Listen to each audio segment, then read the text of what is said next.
میرے نبی نے فرمایا مجلس میں بیٹھے ہوئے مسجد میں کہا کہ یہ جو دروازہ ہے نا اس سے ایک جنتی آنے والا ہے۔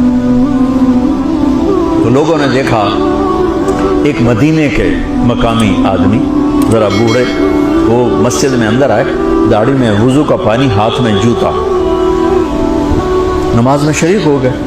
اگلے دن آپ کی محفل تھی تو آپ نے فرمایا یہ جو سامنے دروازہ ہے اس سے ایک جنتی آ رہا ہے۔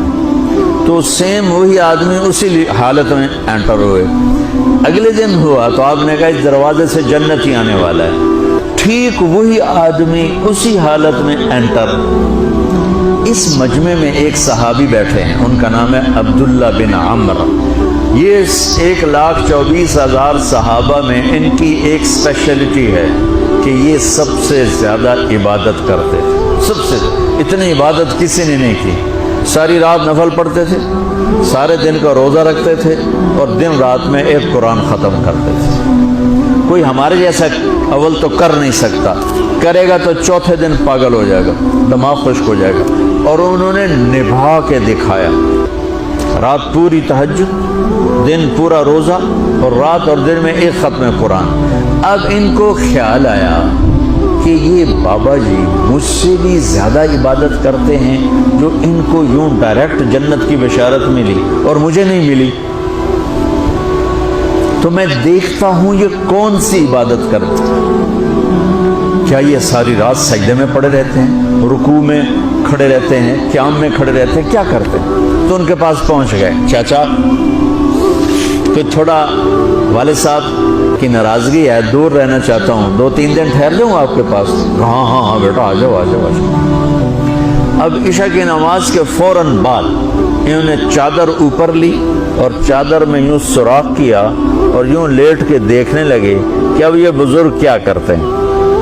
بزرگ تشریف لائے، سرانے پہ سر رکھا، اللہم بسمک اموت و احیا، سونے کی دعا پڑھی، اور تھوڑی دیر بعد خراٹے آتے۔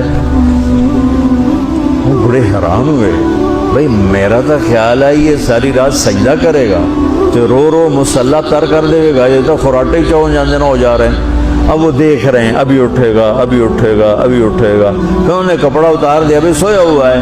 وہ فجر کی اذان پہ اٹھے اور ان کا دماغ چکر کھا گیا، بھئی اے کی بڑی تہجد دے 2 نفل بھی نہیں تو جنت دی بشارت 3 دن کٹھی۔ انہوں نے کہا کل دیکھوں گا، کل شاید کچھ اور کریں۔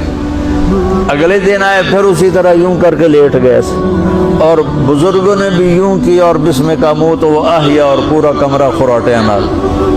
وہ پھر پریشانی کب اٹھے گا کب اٹھے گا، فجر کی اذان پہ اٹھے تو اور ان کی حیرت بڑھ گئی، کہنے والا سچا، اس کے بات کو تو چیلنج ہو نہیں سکتا، وہ محمد مصطفیٰ ہیں، لیکن یہ چکر کیا ہے، یہ جنت مل کیسے رہی ہے؟ چلو ایک رات اور صحیح۔ تیسری رات آئے، یہ یوں لیٹے وہ یوں لیٹے، یہ دیکھتے رہے وہ سوتے رہے، حتیٰ کہ فجر کی اذان پہ آنکھ کھلی۔ تو یہ نا پھٹ پڑے، کہنے لگے چاچا بات بتاؤں؟ کہنے کیا؟ کہ میری کوئی جھگڑا نہیں تھا ابا سے، میں نے 3 دن مسلسل تیرے بارے میں سنا جنتی آ رہا، 3 دن تجھے اللہ کے نبی نے بشارت دی، جنتی ہے جنتی ہے جنتی ہے، لیکن میں اس بات پہ حیران ہوں تو ساری رات سوتا رہتا۔ اس زمانے میں منافق بھی تہجد نہیں چھوڑتے تھے، فرض نماز تو فرض نماز ہے، منافق بھی تہجد نہیں چھوڑتے تھے۔ وہ کہنے لگے کیا کرتے ہو، ساری رات تو سوتے گزار دیتے، کیا کرتے ہو؟ کہنے لگے بھتیجے جو تو نے دیکھا ہے یہی کرتا ہوں۔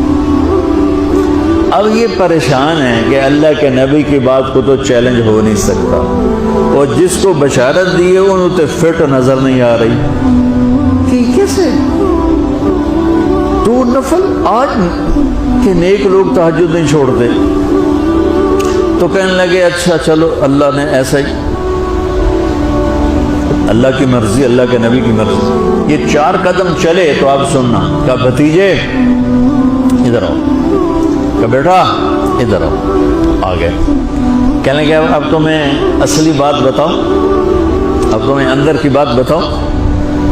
ان کا کیا ہے کیا ہے؟ اب وہ تیار ہو گئے کہ یہ کہیں گے میں 3 دن بیمار تھا اس لیے میں اٹھ نہیں سکا، ورنہ میں تو ساری رات سجدے میں گزارتا ہوں، میں تو ساری رات روتے روتے گزارتا ہوں. تو 3 دن میں بیمار تھا، میرے پیٹ میں درد تھا، میرے سر میں درد تھا، تو میں اٹھ نہیں سکا، ورنہ تو دیکھتا تو حیران ہو جاتا میری رات کیسے ہوتی. کہتا ہاں جی جی جی. تو کہنے لگے مجھے دیکھو یہاں ہاتھ رکھا، یہ جو دل ہے نا، دل اس میں دنیا کی کسی انسان کی نفرت نہیں ہے.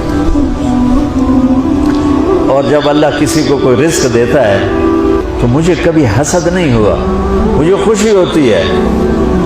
تو ان کی جو باڈی لینگویج تھی نا، حیرت میں ڈوب گئے. وہ کہتے ہیں ہاں بات ہے، سمجھ آ گئی یہی سے. انہوں نے ایسا نہیں کیا، وہ کہنے لگے ہاذا ہوا، اچھلے اپنی جگہ سے، ہاذا ہوا، یہ چاچا اب سمجھ میں آ گیا، سمجھ میں آ گیا. یہی ہے جو آپ کا سینہ اللہ نے پاک کر دیا ہے، اس پر آپ کو جنت ملی ہے. یہ صرف تہجد نفلاں 300 کی نہیں لبدی، یہ جو آپ کا سینہ پاک ہے. اب پہلی حدیث کے ساتھ جوڑو. میرے نبی نے فرمایا میرے بیٹے انس، میری ایک عظیم الشان سنت ہے کہ اپنے دل کو دنیا کے انسانوں سے، میرے بچوں سنو، یہ نہیں فرمایا مسلمانوں سے دل صاف رکھ، فرمایا پوری دنیا کے انسانوں سے دل صاف رکھو.